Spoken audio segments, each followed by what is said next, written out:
America के पूर्व राष्ट्रपति डोनाल्ड ट्रंप ने एक बार फिर दुनिया को चौंका दिया। उन्होंने भारत पर 50% टैरिफ लगाने का ऐलान किया है।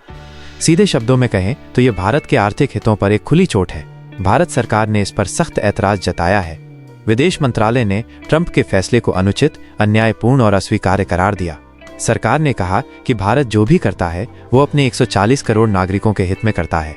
तेल खरीद से लेकर व्यापारिक समझौते तक सब कुछ राष्ट्रीय हित को ध्यान में रखकर होता है। सरकार ने दो टूक कहा है कि भारत अपने हितों की रक्षा के लिए हर जरूरी कदम उठाएगा। जो करना है कर लो, हम झुकने वाले नहीं हैं। यह भारत का जवाब था। अब बात सिर्फ सरकार की नहीं है, बात देश की है, जनता की है और इस जज्बे की है कि कोई बाहरी देश भारत को आंख नहीं दिखा सकता। भारत के हर कोने से आवाजें उठ रही हैं। कांग्रेस हो या आम आदमी पार्टी, वाम दल हो या क्षेत्रीय नेता, सबने इस टैरिफ को एक खुली ब्लैकमेलिंग बताया है। झारखंड से सांसद महुआ माजी ने कहा कि अमेरिका को झटका लगेगा, भारत को नहीं। भारत के लोग कम में जीना जानते हैं, हमारी आदत है सहनशीलता की। लेकिन अमेरिका में लोग इतने कड़े फैसलों के आदी नहीं हैं, वो बर्दाश्त नहीं कर पाएंगे। उन्होंने कहा कि अगर अमेरिका से रिश्ते नहीं सुधरते तो भारत को नए बाजार तलाशने चाहिए।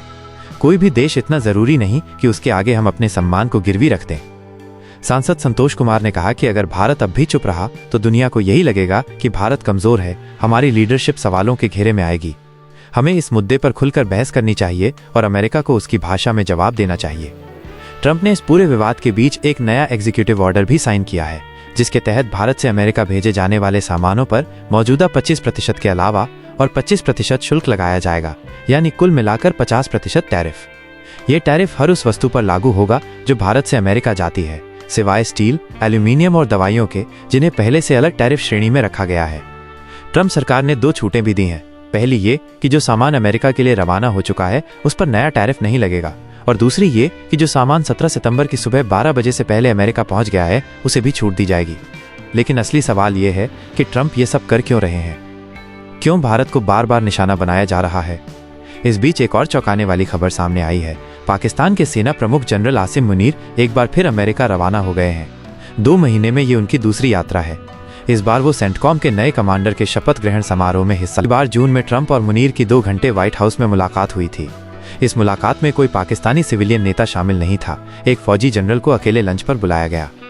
ट्रंप ने दावा किया कि भारत और पाकिस्तान के बीच संघर्ष विराम का श्रेय उन्हें जाता है। मुनीर ने तो यहाँ तक कह दिया कि ट्रंप नोबेल पुरस्कार के हकदार हैं। भारत ने तुरंत इसका जवाब दिया। भारत ने साफ किया कि सीज फायर का निर्णय डीजीएमओ स्तर की बातचीत से हुआ था, इसमें किसी भी विदेशी नेता की कोई भूमिका नहीं थी।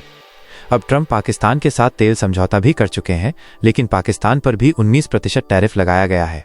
पहले से ही पाकिस्तान के उत्पादों पर 29% ड्यूटी लागू है। तो सवाल उठता है कि जब पाकिस्तान को भी टैरिफ झेलना पड़ रहा है तो ट्रंप का असली टारगेट कौन है? क्या ये सब किसी बड़ी रणनीति का हिस्सा है या फिर एक चुनावी दांव? कांग्रेस नेता पवन खेड़ा ने इस पर सरकार से जवाब मांगा है।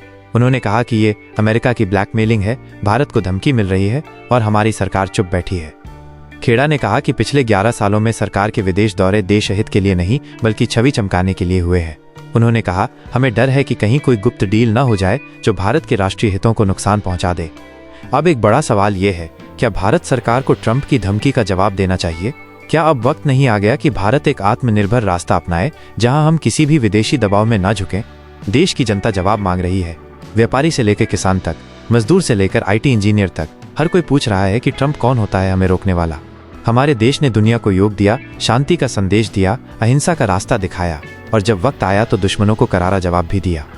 आज फिर वक्त आ गया है कि भारत एकता दिखाए, एक ऐसी आवाज बने जो दुनिया को बताए कि भारत अब पुराने भारत जैसा नहीं है। ये वो भारत है जो टैरिफ का जवाब व्यापार से देता है, दबाव का जवाब विकास से देता है और धमकी का जवाब दृढ़ निश्चय से देता है। ट्रंप चाहे जो कर लें, भारत अब आत्मनिर्भरता की ओर बढ़ चुका है। हमने टेक्नोलॉजी में छलांग लगाई है, हमने कृषि में नई क्रांति देखी है, हमने अंतरिक्ष में झंडा गाड़ा है और अब आर्थिक ताकत बनने की ओर भी बढ़ रहे हैं। अमेरिका को ये बात समझनी चाहिए कि भारत के साथ व्यापार करना उनके लिए भी फायदेमंद है, क्योंकि भारत अब सिर्फ एक बाजार नहीं, एक वैश्विक शक्ति बन रहा है।